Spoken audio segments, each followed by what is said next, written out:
Olá, a TV Justiça transmite agora a sessão de julgamentos da Subseção 2, especializada em dissídios individuais do TST. Você vai acompanhar um resumo da sessão e conferir o que foi destaque na pauta do tribunal.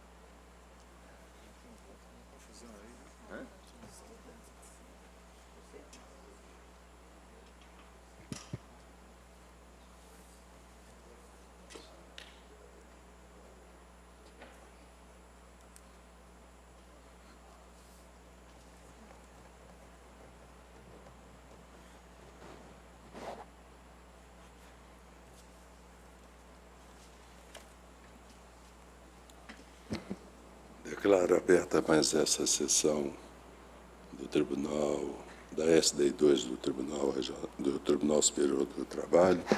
Agradeço a gentileza e a consideração. Por favor, queiram sentar-se.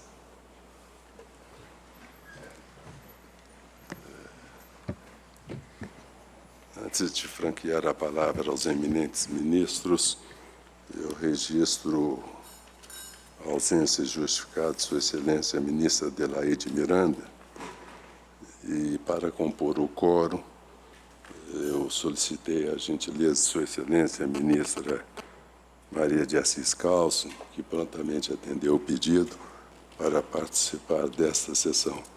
Os agradecimentos do admirador e amigo.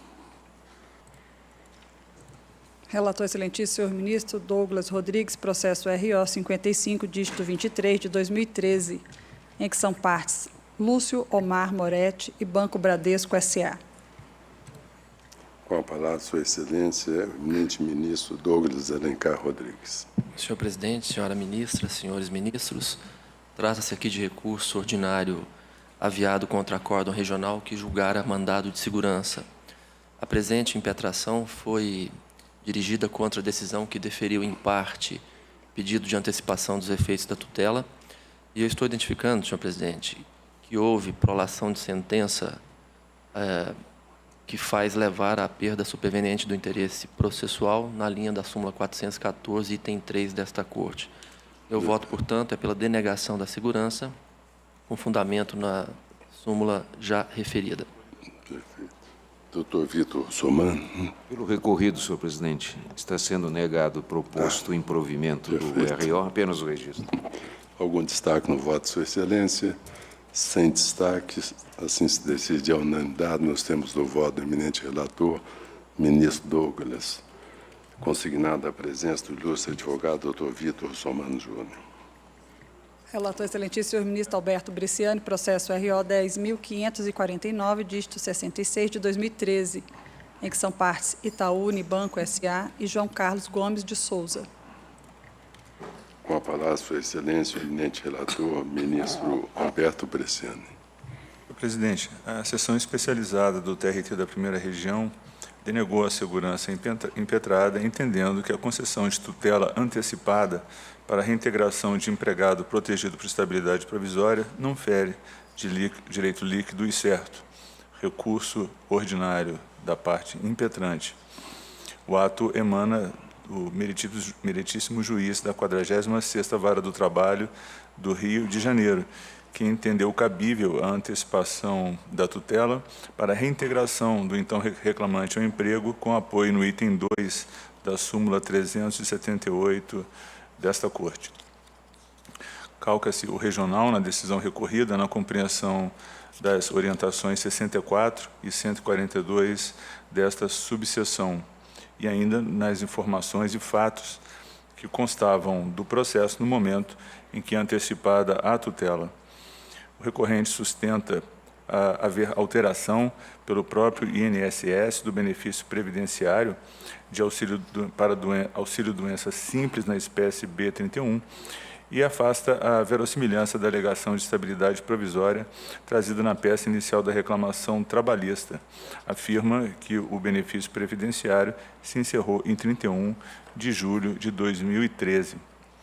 A reintegração, no caso, foi deferida em 7 de maio de 2013, ao fundamento, como antedito, de que o trabalhador seria detentor de estabilidade na forma do entendimento da súmula 3782 desta Corte.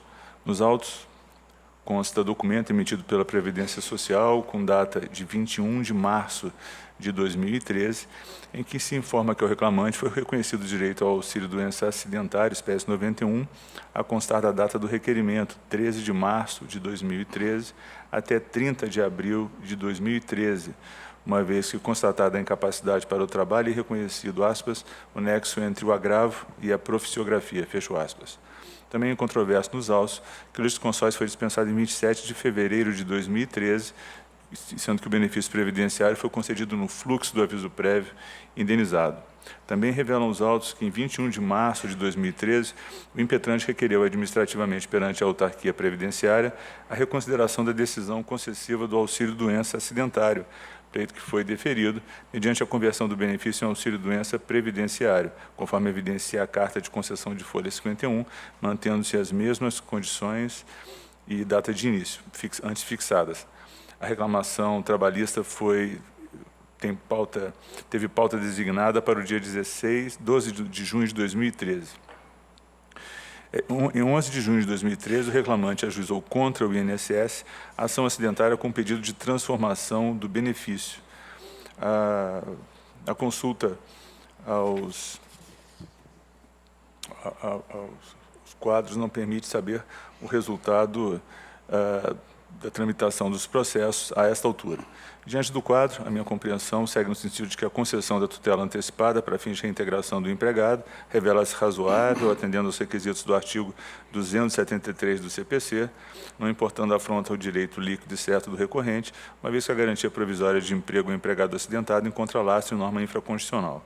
Nesse sentido, a dicção das OJ 64 e 142 dessa subseção, a de número 64, no sentido de que não fere direito líquido e certo a concessão de tutela antecipada para a reintegração de empregado protegido por estabilidade provisória decorrente de lei ou norma coletiva, e a 142, no sentido de que não existe direito líquido e certo a ser oposto contra ato de juiz que, antecipando a tutela jurisdicional, determina a reintegração do empregado até a decisão final do processo, quando demonstrada a razoabilidade do direito subjetivo material, como nos casos do anistiado pela Lei 8.878 de 94, aposentado, integrante de comissão de fábrica, dirigente sindical, portador de doença profissional, portador de vírus HIV ou detentor de estabilidade provisória prevista em norma coletiva.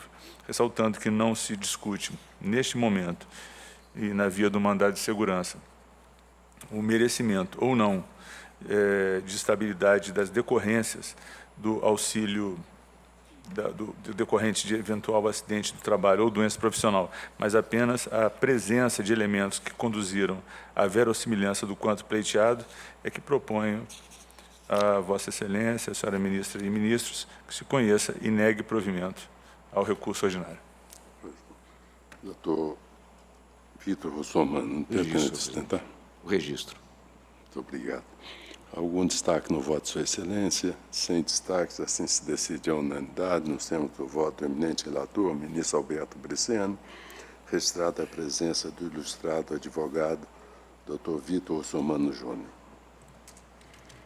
Relator Excelentíssimo, senhor ministro Alberto Bresciani, processo RO 56, dígito 98, de 2014, em que são partes Petrobras Transporte S.A., Transpetro, e Dilson Luiz Torres Vasconcelos. Com a palavra, Sua Excelência, o eminente relator, ministro Alberto Bresciani. O processo é oriundo da 8ª região. Recurso ordinário manejado pela parte contra a decisão que negou provimento ao agravo regimental interposto. A hipótese, senhor presidente, é de mandado de segurança interposto contra a decisão proferida em agravo de instrumento. E, no caso, em que pese o comprometimento que traz a súmula 33 dessa Corte, no sentido do descabimento óbvio do mandado de segurança, a parte impetrou o mandado de segurança na data em que firmado o trânsito em julgado da decisão atacada. Pelo exposto, presidente, com o Tribunal Regional de Origem, eu proponho que se negue provimento ao recurso ordinário. Pois não. Doutor Pedro Lopes, o voto é favorável ao seu constituinte. Eu vou indagar dos colegas. Vossa Senhoria está pelo recorrido. Pela né? recorrida, com procuração nos autos, Excelência, apenas Pois o registro da presença. Isso, eu vou indagar antes dos colegas se há algum destaque. Sem destaque, assim se decide a unanimidade. Nós temos o voto do eminente relator, ministro Alberto Bresciani, consignada a presença do eminente advogado, doutor Pedro Lopes Ramos. Relator excelentíssimo ministro Alberto Bresciani, processo RO 216, dígito 15 de 2011, em que são partes José Mirandi Cerqueira Santos e Frigorífico Pioneiro Comércio e Indústria LTDA. Com a palavra, Sua Excelência, o ilustrado relator, ministro Alberto Bresciani. Obrigado, senhor presidente.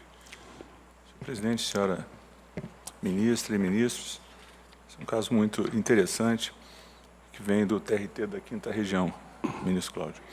Na hipótese dos autos, a egrégia subseção da sede do TRT da 5ª Região negou provimento ao agravo regimental do 3º embargante, mantendo decisão monocrática pela qual foi extinto sem resolução de mérito o processo de embargos de terceiro, com fundamento na inadequação da via eleita para atacar decisão judicial transitada em julgado. Eu conheço do recurso ordinário. O primeiro dos temas, senhor presidente, que se coloca e manejado pela parte em recurso ordinário é o cabimento, é a competência do Tribunal Regional do Trabalho para julgar embargos de terceiro. Quem suscita a questão é o próprio embargante. Sustenta a parte e traz a exame a disciplina do artigo 836, parágrafo único da CLT, quando afirma a competência do juiz onde flui o processo matriz para execução da ação rescisória. O que ocorreu nesses autos? Ou o que precede ao que ocorre nos autos? O Ministério Público propôs ação rescisória buscando o desfazimento de acordo celebrado entre o reclamante, em reclamação trabalhista, e a empresa. Por este acordo, houve a transferência de imóvel que foi posteriormente alienado sucessivamente a 3 pessoas. O quarto adquirente seria o atual embargante. O acordo celebrado foi desfeito em função da percepção de colusão entre as partes. Na decisão em que extinto o processo matriz na ação rescisória, processo matriz em relação à ação rescisória, nesse processo e em dispositivo, a Corte de Origem determinou que se oficiasse ao cartório da localidade em que se situou o imóvel para que fosse desfeito o registro e a transferência de domínio. Assim, toma ciência da situação o terceiro embargante. Protocoliza os embargos de terceiro perante a Corte Regional, que os julga incabíveis diante da discussão relativa ao domínio, a discussão do direito real em sede de embargos de terceiro. O terceiro embargante opõe embargos de declaração e, antes de julgados os embargos de declaração, peticiona ele próprio, sustentando, então, a incompetência do Tribunal Regional do Trabalho para julgar os embargos de terceiro que havia proposto. O regional julga os embargos de terceiro, não decide com relação à incompetência. Provocado ainda pelo próprio terceiro embargante, o regional sustenta o descabimento da arguição de incompetência ao fundamento de que já havia prolação de decisão, a jurisdição já teria sido ofertada. A parte insiste no julgamento dos embargos de terceiro, que terminam julgados pelo regional. Vem o recurso ordinário, em que a parte insiste na questão da incompetência do Tribunal Regional do Trabalho. A regra do artigo 836, parágrafo único da CLT, rege a competência para a execução de ação rescisória. Não cuida definitivamente de embargos de terceiro, aliás, como não faz o próprio Código de Processo Civil, que apenas induz a natureza acessória da ação em relação a uma determinada ação principal. Doutrina e jurisprudência são firmes no sentido de que a competência, então, se fixa em função da ação principal que venha, em que se venha a praticar o ato que, eventualmente, ameace a posse ou a propriedade do terceiro embargante. A ação é sempre acessória. No caso dos autos, o ato que levou ao comprometimento da posse ou propriedade do terceiro embargante emanou do próprio regional. Como o processo matriz foi extinto sem resolução do mérito, não haveria nenhuma execução a ser processada em primeiro grau de jurisdição. A determinação de expedição de ofício a cartório para desfazimento da transferência foi determinada pelo próprio regional. Então, por estes fundamentos, e aqui transcrevendo doutrina, e inclusive aderindo à manifestação do próprio terceiro embargante na petição inicial dos embargos de terceiro, quando sustentava, e sustentava muito bem, a competência do Tribunal Regional do Trabalho, é que eu vou propor a Vossas Excelências que se negue provimento ao recurso ordinário neste aspecto. Pois não. Muito obrigado. Doutora... Prossigo aqui, senhor presidente. Com relação à competência, então, não há, a meu ver, possibilidade de provimento por esses fundamentos expostos, insistindo em que, ao primeiro grau de jurisdição, não sobeja nenhuma providência executiva em relação à ação rescisória, por isso a competência, ainda que anômala, seria do próprio Tribunal Regional do Trabalho. Com relação ao cabimento dos embargos de terceiro, e ao elaborar meu voto, eu ouvi a Vossa Excelência falando, senhor presidente, me lembro, e Vossa Excelência tem insistido nisso muitas vezes, no âmbito dessa subseção ao longo dos anos, que em embargos de terceiro não se decide com relação a direito real.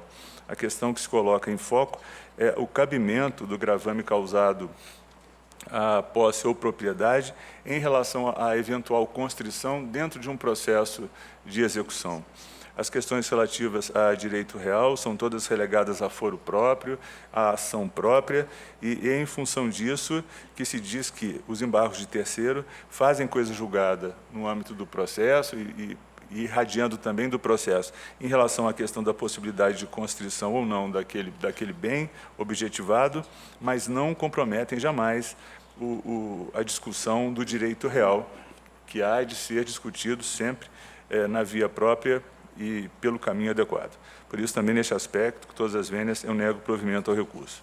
O último tema, litigância de má-fé, na hipótese à parte, sabemos do transtorno pelo qual passa a parte, e acredito que as medidas que foram adotadas pelo interessado não revelam litigância de má-fé nos termos da Lei Processual Civil. Por isso, nesse aspecto, eu proponho a Vossas Excelências o provimento do recurso ordinário para que se afaste a multa imposta à parte. É o voto, presidente. Pois não. Então, é negado o provimento e provido parcialmente para a exclusão da multa nos embargos de terceiro. Doutora Jamile, pretende sustentar? Senhor presidente, com procuração nos autos apenas registro da presença. Muito obrigado pela atenção. Indago dos colegas se há algum destaque no voto de Sua Excelência. Sem destaques, proclamo que a decisão é unânime. Senhor presidente, desculpe, apenas para enaltecer o voto do eminente ministro Bresciani, Sua Excelência, com a maestria habitual, enfrenta duas questões extremamente tormentosas e, a meu juízo, para mim, inéditas. Primeiro, no que diz respeito à competência, Sua Excelência anota com magistral clareza que o juízo natural, em razão da desconstituição da coisa julgada, passa a ser a Corte Regional responsável, em última análise, pela prolação em sede rescisória de um novo provimento que substituiu, apagando do mundo jurídico, a decisão originária, lavrada nos autos da ação da reclamação trabalhista matriz. Apenas pelo ineditismo, senhor presidente, eu fiz questão de fazer esse breve registro para cumprimentar a Sua Excelência e sugerir que seja o caso encaminhado à divulgação. Pois não. Eu não fiz nenhuma destaque especial porque os votos de Sua Excelência, costumeiramente, são votos de irrespondível consistência jurídica, mas foi muito lembrado por Vossa Excelência. Há várias questões aqui que demandam um exame próprio de quem domina o direito processual, sobretudo a ação rescisória, e, mais do que merecido o registro de Vossa Excelência, declaro que a decisão unânime, nos termos do voto do eminente relator, ministro Alberto Bresciani, registrada a presença da ilustre advogada doutora Jamile Barreto Quadro Souza, e solicito a comunicação social que dê divulgação ao voto de Sua Excelência.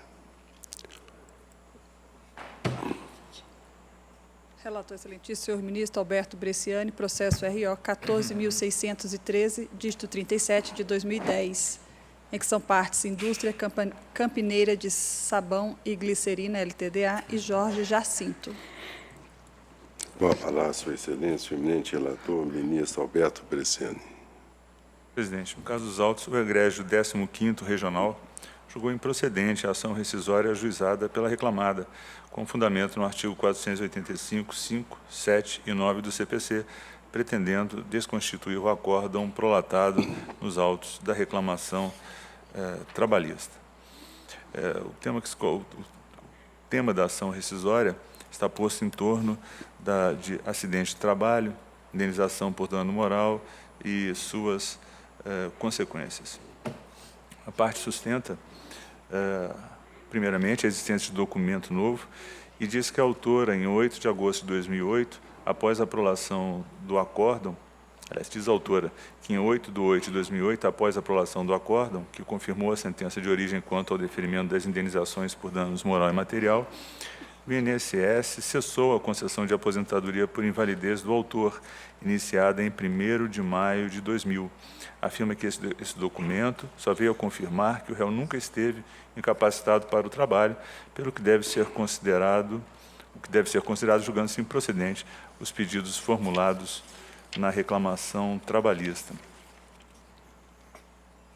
Documento novo, nos termos da lei, da doutrina, e em especial da nossa súmula 402, é o cronologicamente velho, já existente ao tempo da decisão rescindenda, mas ignorado pelo interessado ou de impossível utilização à época do processo. O acórdão rescindendo é de 4 de dezembro de 2007. Os documentos estão datados de 3 de junho de 2009 e 26 de março de 2009. Por isso, independentemente do teor dos documentos, não atendem ao conceito de documento novo e, por isso, não viabilizam a ação rescisória de fato, como reconheceu o egrégio 15º Regional. Erro de fato, artigo 485.9 do CPC. A parte sustenta que a decisão rescindente está fundamentada em laudo pericial falho e equivocado, uma vez que o reclamante não está incapacitado de forma total e definitiva. Destaca que o período designado pelo juízo para a elaboração do laudo não é ortopedista. A corte de origem, se apegando à prova pericial produzida, transcreve o laudo produzido no processo em que se registra que o reclamante sofreu acidente de trabalho, tipo, quando laborava na reclamada, e devido ao mesmo é portador de sequela que o incapacita para o exercício de atividades habituais, onde era necessário deambular constantemente, subir ou descer escadas, carregar peso. Continua o laudo. Foi realizado exame clínico pericial no reclamante, onde se verificou que o mesmo apresenta marcha claudicante, com prejuízo nos movimentos da articulação do tornozelo lesionado quanto do acidente. O que se apurou no exame clínico é que a sequela decorrente do acidente sofrido pelo reclamante, devidamente provado nos autos, acarretou sintomas e sinais que o incapacitam para o exercício de suas atividades habituais. Ainda diz o perito: O reclamante estava trabalhando e houve vazamento de água com gordura fervente quando ocorreu o vazamento. Quando ocorreu o vazamento, tentou correr, mas foi atingido nas pernas pelo líquido de alta temperatura. O acidente ocorreu no dia 16 de maio de 96. Socorrido, foi levado para o hospital da Unicamp, onde foi feita a medicação para suportar a dor e foi realizada a limpeza no local, tendo sido feito enfaixamento da perna direita e recebeu alta com orientação para ir fazer curativo diariamente no posto de saúde. Na ocasião, foi aberto o CAT. Fez curativo durante aproximadamente 6 meses e depois ficou somente tomando medicação para dor, mais antibiótico, corticoides e vasodilatadores. Permaneceu afastado do trabalho até o dia 30 de abril de 99. Depois da alta, voltou a trabalhar na mesma atividade, porém como a perna direita inchava e doía muito, não conseguindo realizar as atividades habituais, refere que foi reaberto o CAT. Em 1º de maio de 2000, foi aposentado por invalidez. Atualmente, queixa-se que a perna direita incha e dói, principalmente quando anda ou permanece muito tempo em pé. Refere a dificuldade extrema para subir ou descer escadas, tomando anti-inflamatório quando o inchaço piora ou quando dói muito. Faz acompanhamento médico perante o SUS. Aspas. Este é o laudo pericial. A qualificação do perito não foi objeto de questionamento nos autos principais. O fundo da matéria foi objeto de larga discussão, não só no âmbito do 1º grau, como perante a Corte Regional, e, por isso, erro de fato, pelas razões que bem conhecemos, estão estampadas na OJ 136 dessa subseção, também por esse fundamento, a rescisória não prevalece. Violação dos artigos 5º, 10, 55 e 56 da Constituição Federal, 818 da CLT, 332, 400, 422.1, 436, 437 e 471, todos do CPC. A parte sustenta a ocorrência de cerceamento de defesa e afirma que intentava produzir prova quanto às condições físicas do reclamante anteriormente ao acidente, tendo afirmado em suas razões que este tinha problemas com inchaço no pé. A Corte entendeu, o juiz 1º grau entendeu e a Corte Regional confirmou que o estado instrutório dos autos, sobretudo o laudo pericial e a gravidade do acidente de trabalho, eram suficientes a superar eventual prova, mesmo que positiva, em relação ao que pretendia a parte.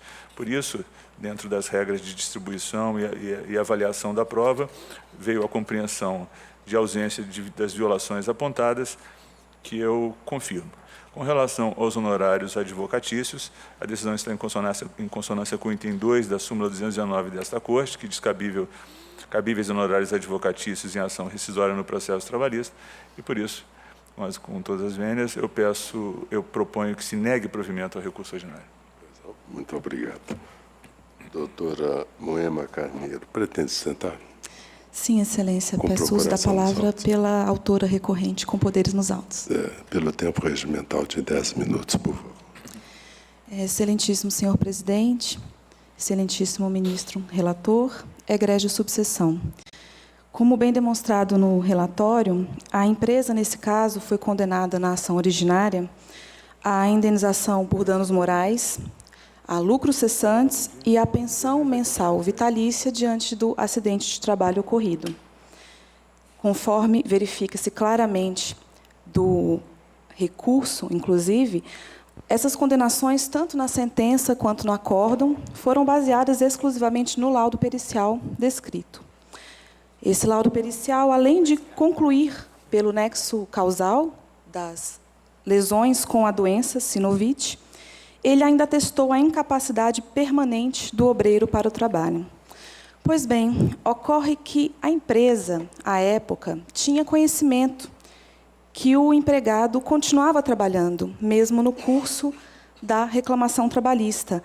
Ela providenciou fotos, gravações telefônicas, bilhetes, e também requereu a produção de prova testemunhal para comprovar que ele estava trabalhando como pintor, continuava trabalhando como pintor.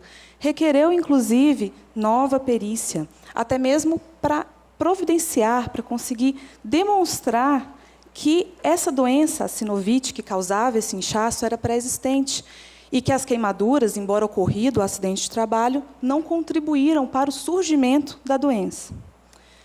Ocorre, excelências, que, diante dessa situação, a decisão transitou em julgado E, após isso, pouco tempo depois, como bem foi relatado, o INSS cessou o benefício, considerando que o empregado tem total capacidade para o trabalho.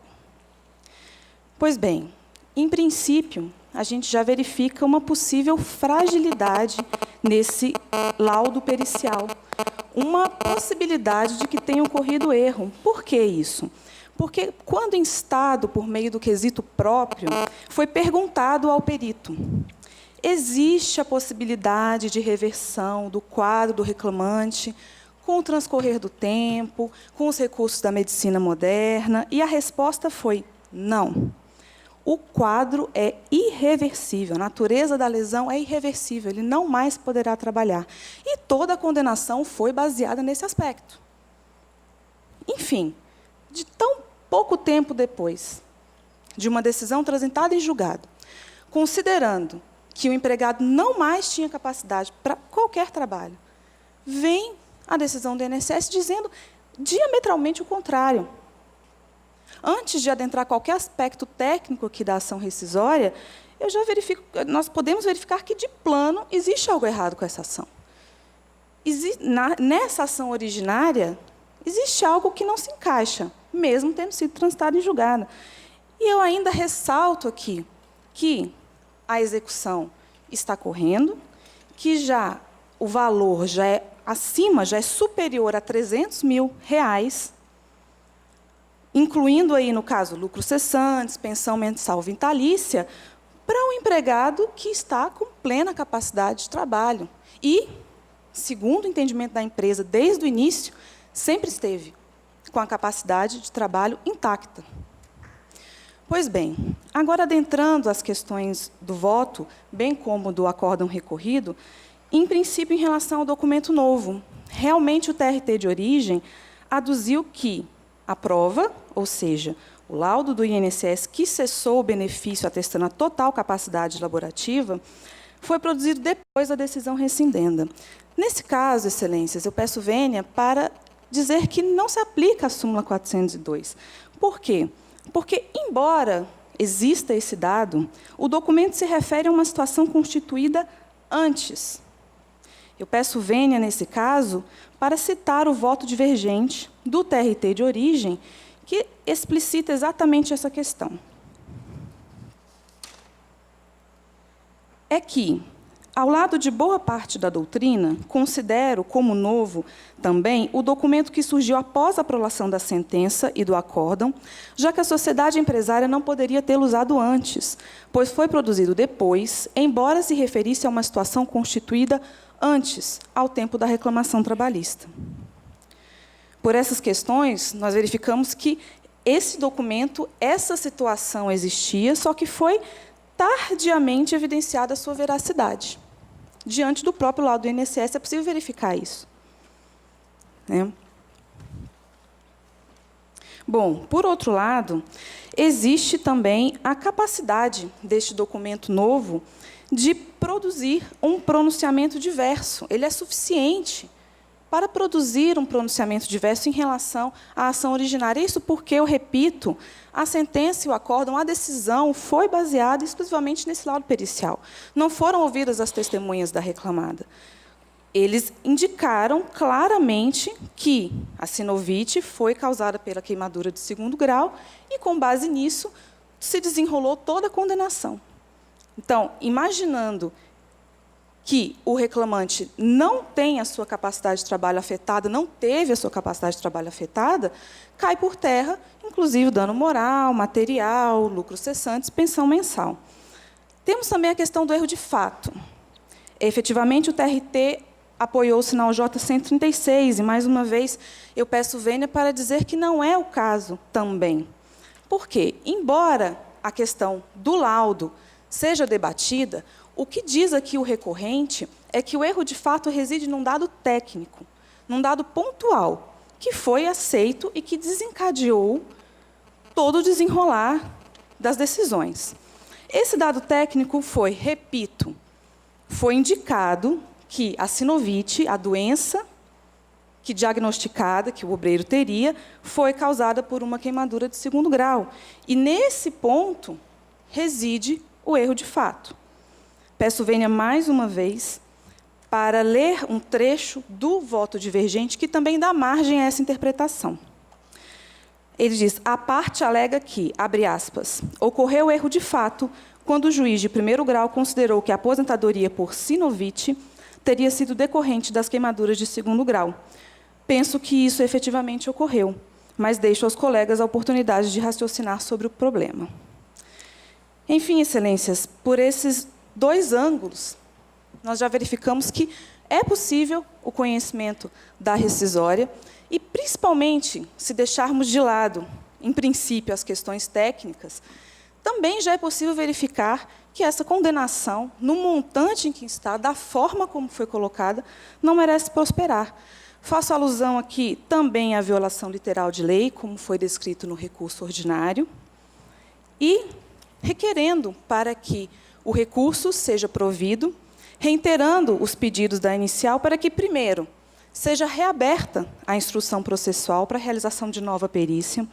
Caso assim não se entenda, caso se entenda que já é possível julgar a questão, para que seja declarada improcedente, julgada improcedente a ação originária, ou, por fim, sucessivamente, para que ao menos se verifique que a condição do empregado mudou.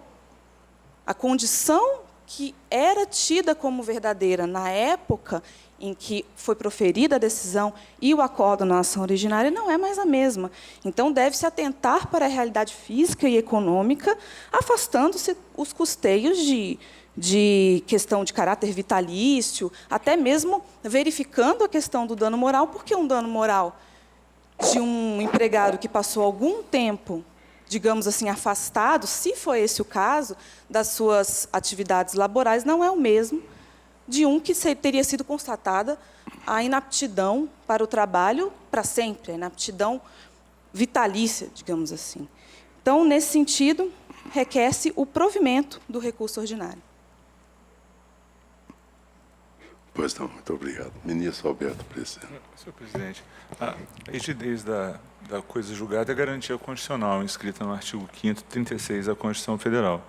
E é por isso que não se permite, em via de ação rescisória, que o processo matriz seja reaberto e rediscutido. De fato, o processo matriz deve ser julgado segundo os elementos e arguições que são formuladas nos momentos processuais oportunos. Por isso que não se permite que documento produzido após o julgamento venham a permitir que uma causa esteja eternamente submetida a possível reavaliação. No caso, a própria parte reconhece que os documentos a que se refere são documentos produzidos depois da data em que proferido o acórdão recidendo, e por isso, os termos do Código de Processo Civil e da nossa súmula não se prestam ao desfazimento da decisão. Com relação ao erro, de fato, eu insisto, e o próprio laudo é claro quando diz não asseverar que havia sinovite, mas constata a situação pela qual passou o trabalhador, que sofreu queimadura grave, esteve afastado por 3 anos e foi aposentado no quarto. Esse dado não é, obviamente, relevante para a decisão da rescisória, mas a indenização fixada pelo regional foi de R$30 mil e a pensão de R$380, valores até módicos em relação ao que se pratica na jurisprudência, e eu digo apenas para informação de Vossa Excelência, esse aspecto não é relevante para a decisão da rescisória. Com relação às violações, eu insisto, a decisão rescindenda afirma que a prova testemunhal pretendida era apenas para demonstrar que o reclamante sofria inchaços nos pés antes da ocorrência do acidente. A oferta de fotos que afirmariam estar ele trabalhando, também gravação, foram apresentadas e avaliadas na decisão rescindenda enquanto documentos e não guardam, com prova documental, não guardam pertinência com a prova testemunhal. Por isso, pedindo todas as vênias, eu mantenho o voto, senhor presidente. Pois não, muito obrigado. Algum destaque no voto, Sua Excelência? Não, presidente, apenas um comentário, presidente. Aqui nesse processo, a ação rescisória, ela está sendo julgada improcedente por fundamentos de ordem técnica.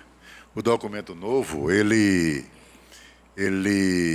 não é cronologicamente velho, não há erro de fato, porque houve pronunciamento judicial sobre o fato. A violação literal de lei, como bem diz o voto do ministro Bresciani, está restrita ao indeferimento da prova, o que não prospera quando a parte solicita provas inúteis ao resultado da demanda. Daí porque, senhor presidente, eu estou acompanhando o voto do eminente relator, pedindo vênia à ilustre advogada. Mas algum ministro gostaria de se Também eu manifestar? voto como de relator, mas destacando que a hipótese, a meu sentir, é caso do tipo de ação revisional e não de ação rescisória, porque se à época o julgamento estava embasado em provas dos autos e posteriormente a isso, uma mudança do estado de fato relativa à capacidade do empregado, caberá a possibilidade de propositura de ação revisional para discutir exatamente uma hipótese que a Corte julgada não alcança a definitividade, que é a recuperação do empregado, caso isso tenha acontecido. Razão pela qual também eu voto como ministro relator, presidente. Bom, eu gostaria de salientar que, indiferente à discussão, se a decisão, o laudo lá do Ministério do Trabalho é documento novo ou não, embora não seja, causa-me surpresa que se queira impor um laudo administrativo contra um laudo judicial. Jamais um laudo administrativo ou uma decisão administrativa que faz coisa julgada administrativa interna e não irradia para o processo judicial, queira desconstituir um laudo pericial feito em juízo. Não existe essa possibilidade em ação rescisória. O que, na realidade, a ilustre advogada propõe é que se priorize a decisão administrativa em detrimento da decisão judicial. O que vale dizer que Sua Senhoria está sustentando que houve erro de julgamento da ação e que o acerto da decisão seria aquela que foi proferida no Ministério do Trabalho. Ocorre que a ação rescisória não se presta a corrigir erro de julgamento, tampouco se presta a fazer justiça. Nós sabemos que é uma ação extremamente técnica, de difícil acolhimento, porque ela visa desconstituir a coisa julgada, que é garantia fundamental da segurança jurídica das relações. De maneira que até nem vou discutir se isso é documento novo ou não, porque me causa surpresa, com a devida vênia, que se possa priorizar um laudo administrativo para se contrapor a um laudo judicial. Agora, o que mais me chama a atenção é que não se apresentou, pelo menos no voto que li de Sua Excelência, que quando o INSS disse que não cessou a incapacidade, se poderia trazer isso para reduzir o valor do dano moral, material, etc. Mas isso não foi trazido na ação rescisória. Apenas se pretendeu desconstituir totalmente a ação rescindenda, de maneira que se poderia até trazer, em caráter sucessivo, subsidiariamente, essas circunstâncias para se obter uma pequena redução ou uma redução da condenação que foi imposta. Vossa Excelência me permite esclarecimento de fato? Pois não? Eu venho aqui com a inicial, salvo engano, o pedido 6º, peço vênia para ler. Não remota, não obstante, na remota hipótese de serem mantidos quaisquer dos pedidos formulados pelo réu, que sejam fixados valores condizentes à realidade econômica, social e física do obreiro, especialmente considerando a recuperação de sua total aptidão ao labor, bem como a existência de qualquer dano moral emergente, ou seja, afastando-se totalmente o custeio de qualquer valor em caráter vitalício, ante a plena aptidão física do réu. Aí eu vou contra-argumentar a Vossa Senhoria que não há motivação, não há dialeticidade. Aí esse tópico do recurso ele padece de uma falha processual enorme, porque pura e simplesmente se diz, olha, vamos reduzir por isso e aquilo. Teria que dar razões jurídicas por que se deveria reduzir. E tal como a leitura que Vossa Senhoria fez, deve fazer isso porque houve isso, etc. Rescisória não é recurso. Rescisória não é oportuno, não é um quinto grau em que se venha ao judiciário e diga, olha, está injusto, não é assim, temos que fazer de outra maneira, porque a empresa vai pagar R$300 mil. E depois, além de o acidente ter ocorrido antes, o inchaço, houve o acidente posterior que o agravou. E a lei contempla o agravamento também como motivo de responsabilidade por dano moral e material. Eu estou estendendo aspectos que a rigor não deveria, porque a ação ela é eminentemente técnica e o que se percebe, e a decisão de Sua Excelência deixa muito bem claro, é que se pretende rever a decisão rescindida, porque, no fim, ao fim e ao cabo, ela é injusta. E o que não é o propósito, com a devida vênia, da ação rescisória.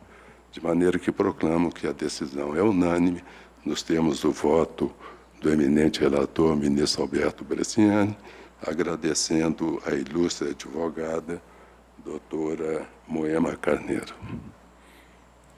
Relator, excelentíssimo senhor ministro Emanuel Pereira, processo RO 3.469, dígito 34, de 2010, em que são partes: órgão de gestão de mão de obra do trabalho portuário avulso do Porto Organizado de Paranaguá e União PGU. Com a palavra, Sua Excelência, o eminente relator, ministro Emanuel Pereira.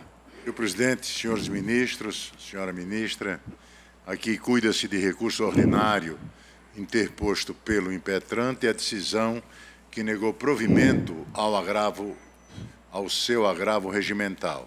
Tem uma preliminar, senhor presidente, de nulidade por negativa de prestação jurisdicional, sustentada pelo recorrente, onde afirma porque não houve pronunciamento sobre as matérias renovadas nos seus embargos declaratórios.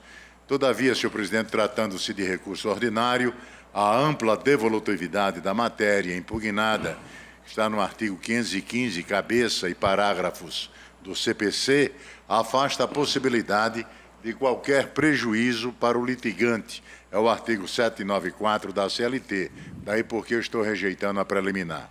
Quanto ao mérito, senhor presidente, o impetrante pretende a concessão de ordem para que, no âmbito de todas as varas do trabalho de Paranaguá, aspas, as futuras penhoras via Bansenjude recaiam exclusivamente sobre a conta 13.199, dígito 58, da agência 1913 do Banco HSBC, onde são movimentados os valores de titularidade do ógmo, observando-se o limite da penhora mensal em 30% da receita total auferida pelo ógmo Paraná, e excluir-se de qualquer ato de constrição às demais contas de titularidade do ógmo Paraná, nas quais são movimentados valores de terceiros, vencimentos, encargos, TPAs, etc., bem como verbas públicas advindas da Marinha do Brasil. Fecho aspas.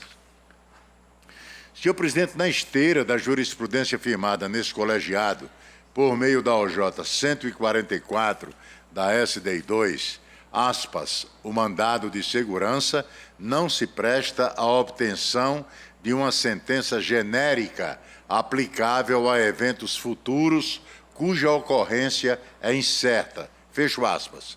Trago precedente, senhor presidente, da minha relatoria e dos ministros Alberto Bresciani e Hugo Carlos Scheumann. Ademais, este colegiado tem considerado incabível a impetração de um único mandado de segurança em face de atos judiciais praticados por autoridades coatoras diversas em diferentes processos, uma vez que a natureza especial do mandamos exige a apreciação individualizada do ato coator. Trago precedentes da relatoria do ministro Alberto Bresciani, Hugo Scheumann e do ministro Pedro Paulo Manos. Daí porque, senhor presidente, eu estou conhecendo do recurso ordinário, rejeitando a preliminar de nulidade e, no mérito, estou negando-lhe provimento. É o voto. Muito obrigado, ministro Emanuel. Doutor Rodrigo Otávio, pretende sustentar? Sim, excelência. Pois não, pelo tempo regimental de 10 minutos, com procuração? Sim.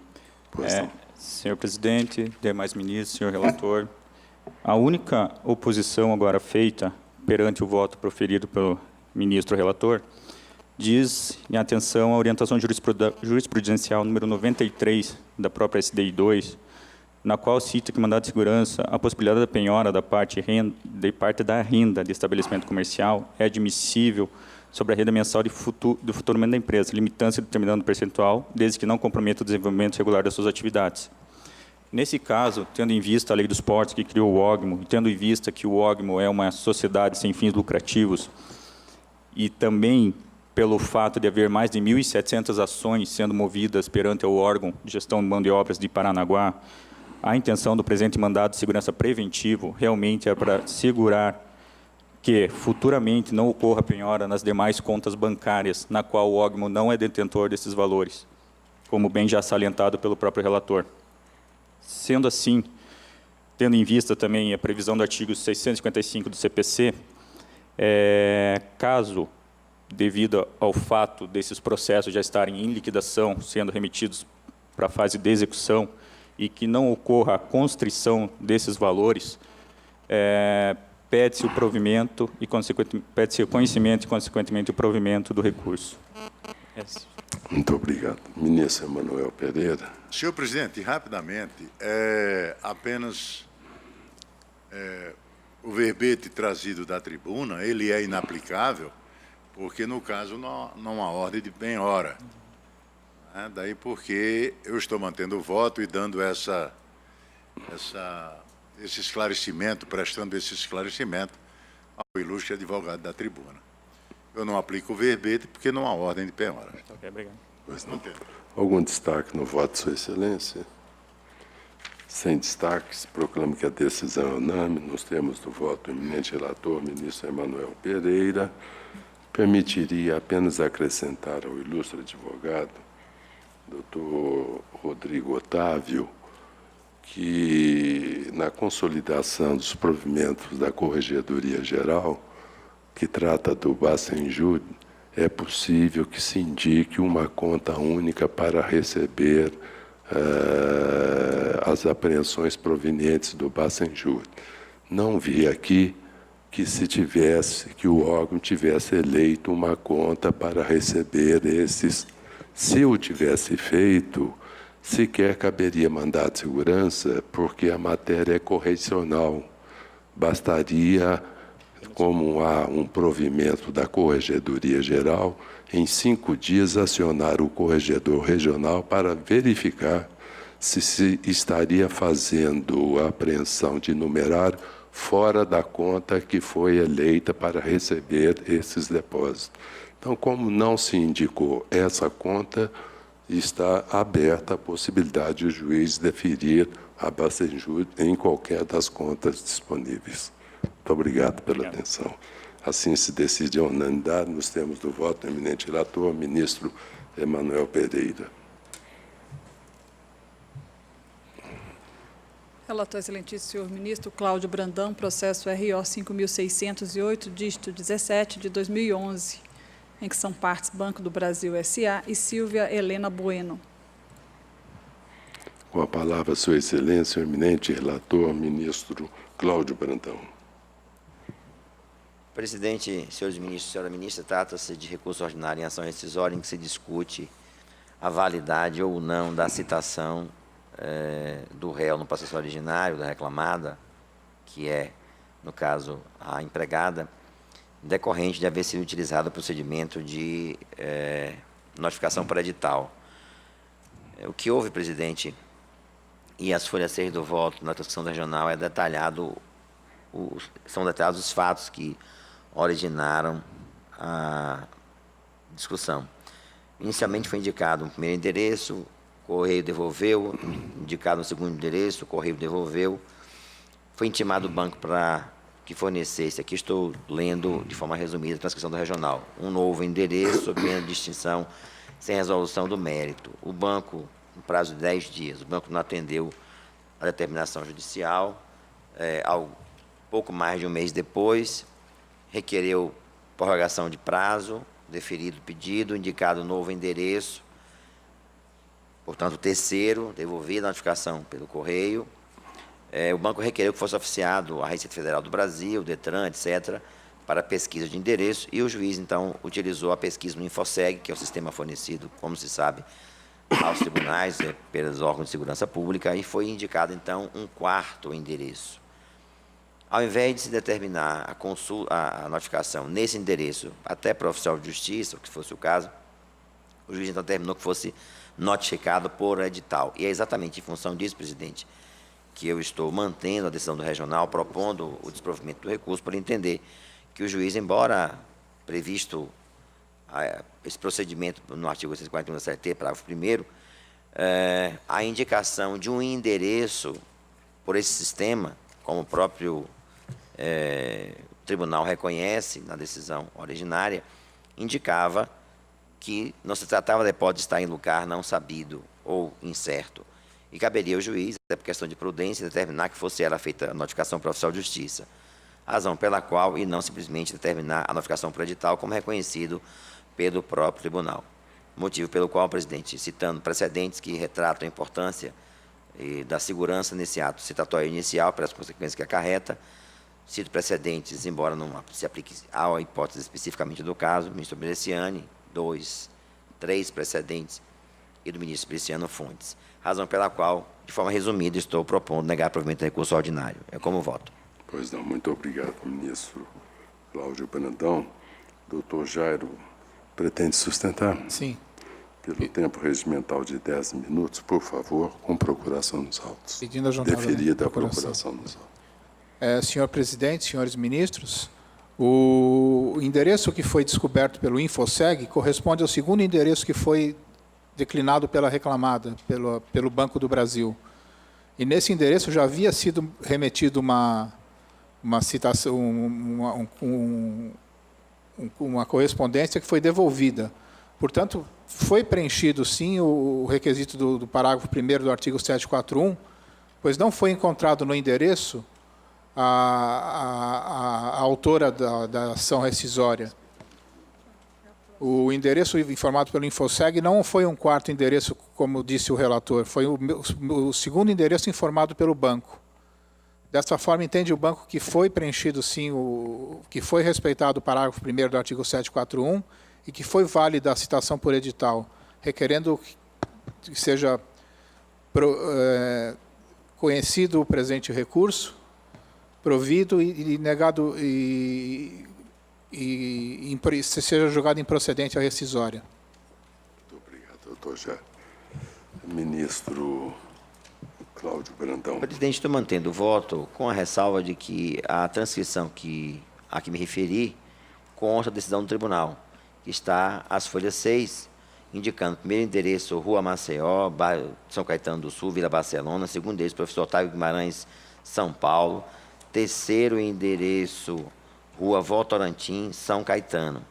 E o endereço que foi obtido pelo Infoseg, segundo consta na transcrição que aqui me referi, Otávio Guimarães, Jardim dos Lagos, São Paulo. Razão pela qual eu mantenho meu voto. Pois não. Indago dos colegas se há algum destaque no voto de Sua Excelência. Sem destaques, assim se decide a unanimidade nos termos do voto do eminente relator, ministro Cláudio Brandão.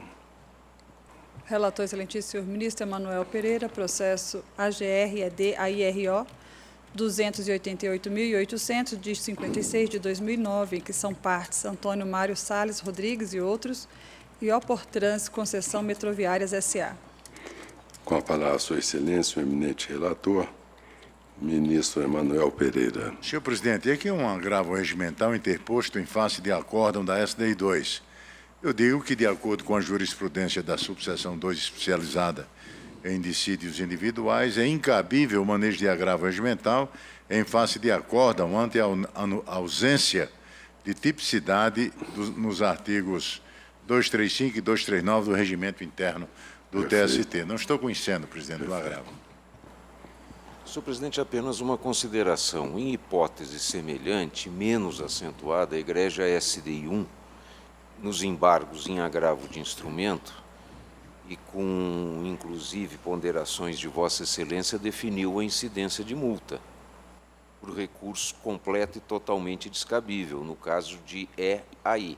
Seria a mesma situação aqui agravada, porque efetivamente não existe nenhuma previsão, dúvida ou questionamento quanto ao cabimento. Aqui, doutor Russomano, não há sustentação oral, porque é uma decisão, é um agravo interposto em ED em AIRO. A IRO não tem sustentação oral, por consequência, o agravo regimental também não tem. Então, indago dos colegas se há algum destaque no voto de Sua Excelência. Sem destaques, assim se decide a unanimidade nos termos do voto do ministro Emanuel Pereira.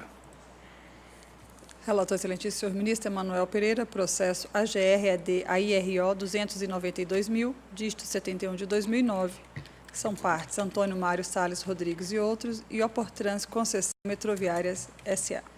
Com a palavra, Sua Excelência, o eminente ministro Emanuel Pereira. Senhor presidente, aqui é o mesmo caso, e a né? decisão é a mesma, presidente. Perfeito. Algum destaque?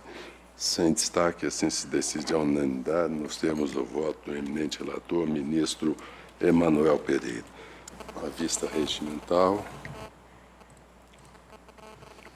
Retorno de vista regimental concedido ao excelentíssimo senhor ministro Cláudio Brandão, processo RO 18.400, dígito 16 de 2009, em que é relator excelentíssimo senhor ministro Alexandre Agra Belmonte, que votou no sentido de conhecer do recurso ordinário, exceto em relação à questão da prescrição total do pedido constante da ação originária, rejeitar as preliminares arguidas pela recorrente e, no mérito, negar provimento ao seu recurso ordinário e indeferir o pedido de aplicação de multa por litigância de má-fé do recorrido. O excelentíssimo senhor ministro Caputo Bastos votou no sentido de dar provimento ao recurso da ré para julgar improcedente a ação rescisória.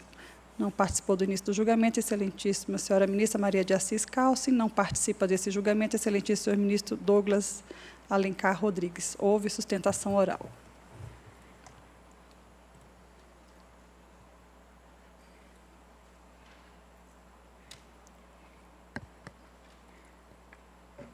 Tem quórum.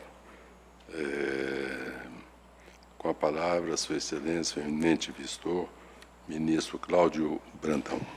Senhor presidente, senhores ministros, senhora ministra, só para recordar este caso, o ministro Caputo Bastos proferiu um voto divergente do eminente relator ministro Alexandre Agra Belmonte em 2 temas. E sobre esses 2 temas também é o meu voto, presidente, e o faço na linha do voto divergente do ministro Caputo Bastos. O primeiro tema diz respeito à adição de periculosidade e, a meu sentir, a decisão originária que indeferiu o pedido se baseou na afirmação de que o contato era eventual, com base, inclusive, no laudo pericial. A meu sentir, na decisão que ora se recorre, houve uma inovação na fundamentação, que se discutiu, e a transcrição está, as folhas 4 do meu voto do regional, que o tipo de contato com a energia elétrica, por si só, geraria o direito adicional pela potencialidade do dano que é ocasionado, independentemente de ser eventual, intermitente ou habitual. Então, na verdade, esse argumento, a meu sentir, presidente, na linha do voto do ministro Caputo Bastos, não foi tratado na decisão originária, razão pela qual entendi que houve inovação, da mesma forma com Sua Excelência, e voto no sentido do voto divergente. Em relação ao segundo tema, também eu voto com a divergência, porque, a meu sentir, se alegou violação à OJ, súmula, a 2 OJs e a Lei 8.036. E, no particular, não houve indicação do dispositivo violado, razão pela qual a vedação expressa na OJ 25 dessa SDI. Portanto, presidente, com a venda do ministro relator, eu voto na linha do voto do ministro Caputo Bastos. Não sem antes, presidente, pedir escusas a Vossa Excelência e demais ministros, porque ontem esse voto foi enviado aos gabinetes, mas o texto estava equivocado, alertado pelo gabinete do ministro Alberto. Hoje pela manhã foi o voto correto, razão pela qual as escusas aos eminentes ministros da Corte. Então, Como Sua voto? Excelência acompanha a divergência do ministro Caputo Bastos. Como vota Sua Excelência, o ministro Emanuel Pereira? Senhor presidente, rapidamente, porque eu também estou acompanhando a divergência, em relação ao adicional de periculosidade, apenas para registro, senhor presidente, pedindo vênia ao relator, apenas com o reexame de fatos e provas da ação originária, seria possível alterar a conclusão de que o contrato do reclamante com o agente perigoso não era eventual, o que atrai o óbice da súmula 410.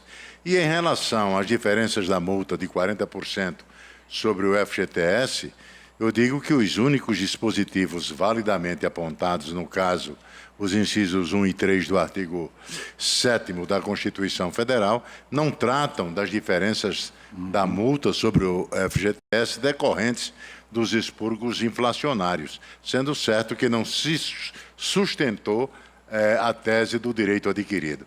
Assim, senhor presidente, pedindo a máxima vênia ao ministro relator, eu acompanho a divergência, assim como fez o ministro Cláudio Brandão,